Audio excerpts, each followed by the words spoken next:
ভারত বাংলা 24 চ্যানেলের তরফ থেকে আপনাদের সবাইকে স্বাগতম ও অভিনন্দন জানাই। এই সর্বপ্রথম ভিডিও আপডেট নিয়ে এসেছি, তাই সবাইকে আমার তরফ থেকে একবার অভিনন্দন ও শুভেচ্ছা। তো আপনারা দেখতে থাকুন আমার চ্যানেলটিকে, অনেক অনেক ধন্যবাদ। আর এই নিয়ে শুরু করছি আজকের টপিক। তো এই মুহূর্তে আমরা পশ্চিমবঙ্গবাসী একটা আতঙ্কের মধ্যে আছি। তো সবাই নয়, যাদের এই যে এসআইআর নামে যে একটা আতঙ্ক, বলতে গেলে সেই করোনা ভাইরাসের মতন। তো এই এসআইআর ভাইরাস, এই ভাইরাসে আমরা যে পড়ে আছি, অনেক মানুষের কাগজপত্র ঠিক আছে, এটা সত্য আছে, প্রচুর মানুষের আছে, 2002 সালে নাম আছে তাদের সকলে আছে। কিন্তু এমন এমন মানুষ আছে আমাদের বাংলায়, বাংলা বললে ভুল হবে, সারা ভারতবর্ষে, এমনকি সারা পৃথিবীতেও আছে, যে তাদের ওই সামান্য ডকুমেন্ট ছাড়া আর কিছু নেই, Aadhaar card, ration card, PAN card ইত্যাদি ইত্যাদি, বর্তমান ছাড়া। কোথায় সেই 2002 সালে হয়েছে, আর এখন এই 2025, বিগত 23 বছরের মতো ফারাক। মানুষ বলে প্রত্যেক 2 বছর পর পর হয়েছে, এর আগে 16 বার হয়েছে। তাহলে 23 বছর পর পর যদি হয়, তাহলে সেই ব্রিটিশ গভর্নমেন্টের আগে থেকেই শুরু হয়েছে মনে হচ্ছে। যা কিছু কিছু মানুষ বলে যে এর আগে 16 বার হয়েছে, 15 বার হয়েছে এসআইআর, তাহলে কি 23 বছর পর হয়েছে, 20 বছর পর পর হয়েছে? তাহলে 20 দিয়ে যদি 15 গুণ দেওয়া যায়, তাহলে কত? সেই 200 বছর আগে থেকেই শুরু হয়েছে মনে হচ্ছে। এইগুলো মানুষকে ভুল বোঝানো হচ্ছে যে 15 বার করা হয়েছে, 16 বার করা হয়েছে। হ্যাঁ, করা হয়েছে ঠিক, কিন্তু এভাবে করা হয়নি। হয়তো প্রত্যেক 2 বছর পর কি 3 বছর পর পর হয়েছে, কিন্তু এভাবে এই যে নূতন নিয়ম একটা সাধারণ মানুষকে পেঁচে ফেলার জন্য, নিজেদের ভোট ব্যাংকে গরম করার জন্য, নিজেদের স্বার্থের জন্য, আজকে যে বিজেপি সরকার এই যে শুরু করেছে বাংলার বুকে, এটা একদম অপরিকল্পিতভাবে, আর কি কিছু ভেবে কিছু বোঝানো যাচ্ছে না। 23 বছর পর এরকম কেন আগে হয়নি? হঠাৎ কেন 2002 সাল থেকে শুরু হলো? তাহলে 2005-এ কেন হয়নি? 2010-এ কেন হয়নি? এইভাবে তাহলে নিশ্চয়ই মানুষ এতদিনে সতর্ক হয়ে থাকতো, সব কিছু ঠিকঠাক করে রাখতো। অনেক মানুষের তো অনেক ডকুমেন্ট নেই, ব্যাংকের বই আছে, আধার কার্ড আছে, রেশন কার্ড আছে। এখনকার জমানায় সাধারণ মানুষ যারা সাধারণ ফ্যামিলির মানুষদের জন্মের পর থেকে সবচেয়ে কোন ডকুমেন্টটা তৈরি হয়? সেই ডকুমেন্টটা হলো রেশন কার্ড। সবার আগে সাধারণ মানুষের, গরিবের ঘরে রেশন কার্ডটা তৈরি হয় সবার আগে। বাচ্চা হওয়ার পর দেখা যায় 2 বছর কি 3 বছরের মধ্যেই হয়ে যায় রেশন কার্ড, তার আগে হয়ে যায়। এবার সবাই বলতে পারে রেশন কার্ড 2 নম্বরই হচ্ছে, কিন্তু এখনকার জমানায় ডিজিটাল যুগে রেশন কার্ড যে একজনের নামে 2-3টে থাকবে, বা একটা পরিবারে 3 জন সদস্য, তার ঘরে 5খানা রেশন কার্ড থাকবে, 6খানা থাকবে, এটা অসম্ভব। কেননা রেশন কার্ডের সাথে আধার কার্ড অনেক আগেই লিঙ্ক হয়ে আছে। হ্যাঁ, আধার কার্ডও ডুপ্লিকেট হয়, কিন্তু একজনের নামে তো 2টো আধার কার্ড হয় না, এটা একটা বায়োগ্রাফিক সিস্টেমে হয়। তো আজকে আমার এই টপিক এই নিয়ে আলোচনা।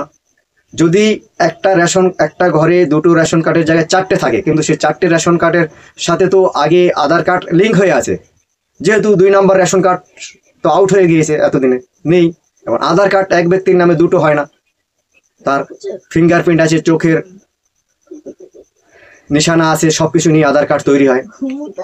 এই যে আজকে আমরা এই যে সমস্যার মধ্যে আছি, বিভিন্ন দিকে চারোদিকে মানুষ মারা যাচ্ছে, আত্মহত্যা করছে, সুসাইড করছে, এই যে আতঙ্কের পরিবেশ সৃষ্টি হয়েছে।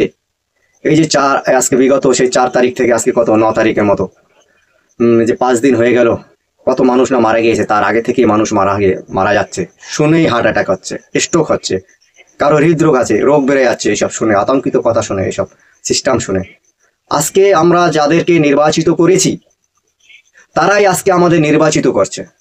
কি আশ্চর্যের ব্যাপার! আমরা যাদেরকে ভোট দিয়ে নির্বাচিত করেছি, দেশের নাগরিক করেছি, আজকে তারা আমাদেরকে যাচাই করে নির্বাচিত করছে।